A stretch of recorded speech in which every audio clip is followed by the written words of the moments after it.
les amis et bienvenue dans cette nouvelle vidéo, je suis heureux de te retrouver aujourd'hui sur la chaîne Spitro Racing. Alors les amis, comme tu le sais, j'ai un problème de fourche, donc j'ai le joint SPI qui est HS, on va devoir le changer, ça fuit un petit peu, enfin même ça fuit beaucoup, et résultat la fourche est toute molle.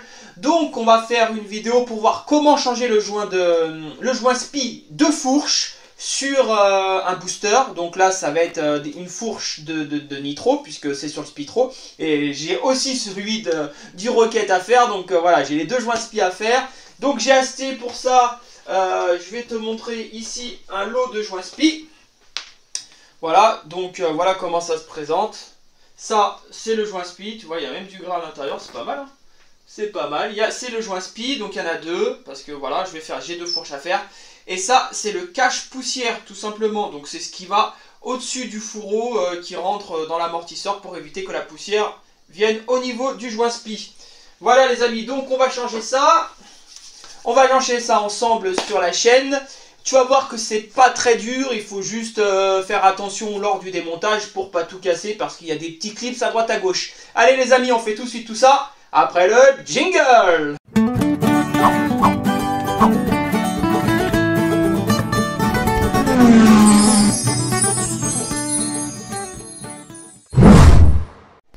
Allez, on y va pour le changement du joint SPI. Donc si vous constatez une fuite au niveau de votre amortisseur ou que vos amortisseurs sont un petit peu trop mous, c'est que vous avez un souci au niveau du joint SPI. Donc pour changer le joint SPI de fourche, il vous faut bien sûr retirer la roue avant.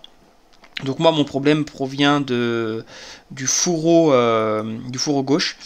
Donc j'ai une légère fuite, donc on va changer le joint SPI ensemble. Donc pour changer le joint SPI, voilà, au-dessus du fourreau, vous avez un petit... comment dire, c'est comme un petit joint, mais ça fait comme un cabochon, en fait, un capuchon même. Donc il faut le retirer avec un tournevis plat.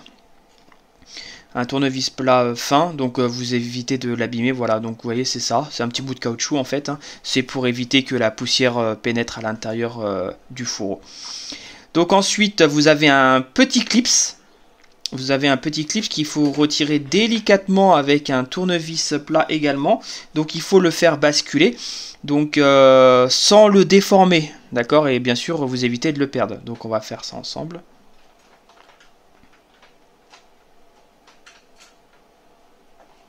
Je suis parti chercher les outils. Donc voilà, donc moi j'utilise un petit crochet qui permet de mettre les ressorts au niveau du pot. Voilà, c'est plutôt pas mal, vous voyez, ça sort tout seul. Donc c'est ce petit clips là, donc vous le perdez pas, vous le mettez de côté. Et c'est ce qui permet en fait de retenir l'amortisseur en plus de la vis, du gros boulon que je suis en train de desserrer. Donc là vous desserrez ce gros boulon. Et votre amortisseur, enfin votre fourreau d'amortisseur devrait sortir sans aucune difficulté. Donc vous l'attrapez par le haut, vous faites levier et voilà, vous voyez, ça sort sans aucun problème.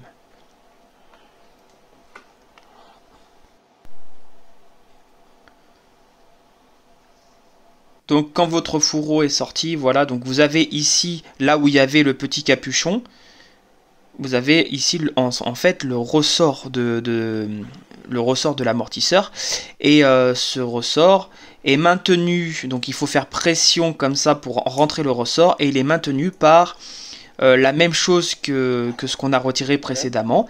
C'est donc c'est une petite un petit clips métallique qu'il faut aussi éviter de déformer, et vous le faites sauter avec un tournevis.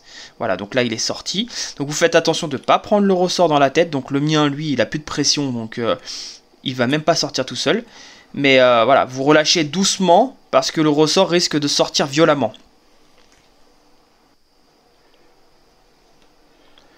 Donc voilà, le ressort est sorti. Alors là, j'ai eu un petit souci avec la caméra. Voilà. Ok, donc là je vide l'huile et là on se rend compte que déjà ce qui sort c'est franchement pas de l'huile, c'est de la gadouce, et franchement là on se rend compte qu'il y a vraiment un gros besoin de changement.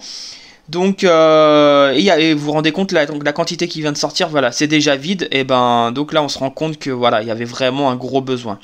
Donc pour sortir la tige, il faut que vous dévissiez la vis qui est en dessous de l'amortisseur. Malheureusement, cette séquence n'a pas, comme je vous dis, j'ai eu un petit problème au niveau du tournage, donc cette séquence n'a pas fonctionné. Donc je n'ai pas cette partie-là.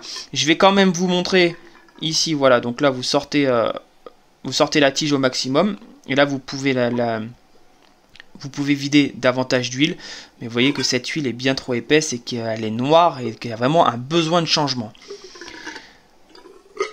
Donc lorsque vous avez retiré la vis qui est au cul de l'amortisseur, vous pouvez faire votre vidange par ce trou, et cette tige, votre tige métallique va sortir d'un bloc, ce qui vous permettra de pouvoir avoir accès au joint spi de fourche qui est juste en dessous et qui est maintenu par un clips que nous allons retirer ensemble. Voilà, qui est maintenu par ce petit clips. Voilà, on va le faire sauter. Et une fois que ce petit clips est sorti, vous pouvez retirer avec de grande facilité, bien sûr à condition de ne plus avoir la tige, avec grande facilité votre amortisseur, votre joint spi.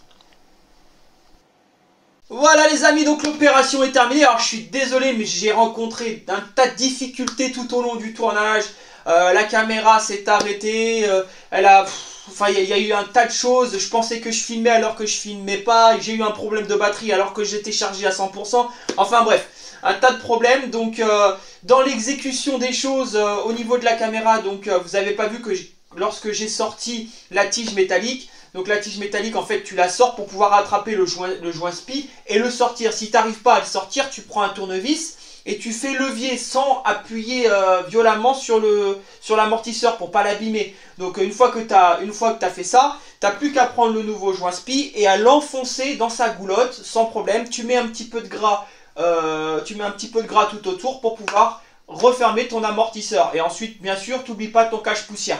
Voilà les amis, donc tu as vu une bonne partie quand même du changement de joint spi, donc tu fais attention aux petits clips, hein, ces petits clips c'est important, tu fais attention à ne pas les déformer parce que une fois qu'ils sont déformés, il faut les changer parce qu'ils ne feront plus leur job de maintenir correctement les pièces qu'elles maintiennent.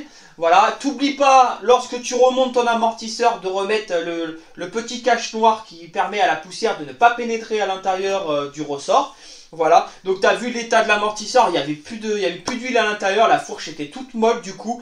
Donc ça c'est pas bon, faut éviter de rouler comme ça. Donc tu remets de l'huile, alors au niveau de la quantité, t'en mets, tu regardes à peu près, tu mets ton ressort et t'en mets pour que ça soit à un niveau assez haut. Donc je ne sais pas la quantité qu'on met exactement à l'intérieur, mais à l'œil nu ça se voit facilement. T'oublie pas de retirer la petite vis en dessous, donc si tu veux, tu peux faire comme moi la vidange par le dessus, hein, ça fonctionne très bien, mais tu peux aussi la faire par en dessous grâce à la vis. Si ta vis elle est bloquée, tu utilises un anti-patate, ouais, ça va pas fonctionner, non, tu utilises un tournevis pneumatique et tu vas voir que ça va sortir d'un coup, il n'y a pas de souci. Lorsque tu auras démonté l'intégralité de ta fourche et que tu dois appuyer sur le dessus du ressort pour pouvoir sortir le petit clips, donc moi il n'y avait plus de pression parce qu'en fait il n'y avait plus d'huile dans la fourche, donc la pression était bien moins importante. Donc toi tu fais attention parce que si tu as de la pression, en fait le ressort il sort violemment. Donc tu risques de te le prendre en pleine tronche quoi. Donc c'est pas très agréable comme système. Donc voilà les amis, donc j'espère que cette vidéo t'a plu. Si elle t'a plu, n'hésite pas à lâcher un pouce bleu. Et puis comme d'habitude, on se retrouve très vite pour d'autres vidéos. Allez, salut les amis!